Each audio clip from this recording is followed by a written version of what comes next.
How do you keep growing a business in a scenario where budgets are constrained and also companies like Google are cutting half of their marketing budgets? The bad news is in this period it's extremely hard to keep growing, and to keep the same pace of growth you need double the effort. The good news is you can still make it if you find the right strategy based on this kind of context. So what's one of the strategies that we can use in this period to grow our business? Well, one of those strategies is partnership marketing.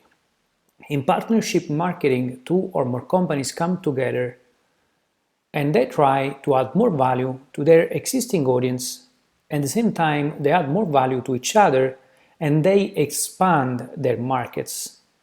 Yes, I mean, this is nice in theory, but what about in practice? What's one example that we can mention right now that I think personally that might work extremely well as a partnership marketing, but we'll see in the future? A good example is the Pinterest and Shopify partnership, which got announced on May 7, 2020, where pretty much Shopify and Pinterest came together to make and build up this app for Shopify, so the Pinterest app for Shopify, with the primary aim of enabling stores and e-commerce built on top of Shopify as a platform to feature their product listing, so to easily feature and connect their product listing on Pinterest. This is extremely useful for both audiences, Shopify on one end, because e-commerce platforms, they are looking for customers and so they want to amplify their products as much as possible.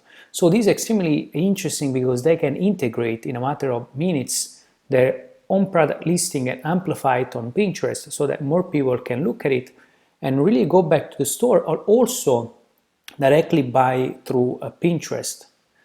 On the other side, this is also interesting for the Pinterest users and audience because people can get more curated content and they can find more things on the platform. And this is interesting for both Shopify and Pinterest because they're expanding their market. They are going even more into the social commerce space and industry that might get even bigger than the current e-commerce industry that we see right now. So again, partnership marketing is the sort of thing that might work in a period where budgets are constrained and where companies need to really get creative in the way they can add more value to their audience and yet expanding their markets. When you do it right, you can really add value, a lot of value, to both audiences on both sides, and at the same time you can expand the market, so you can pass from an existing market to a larger market, potential market, that in the long run can make your company more valuable.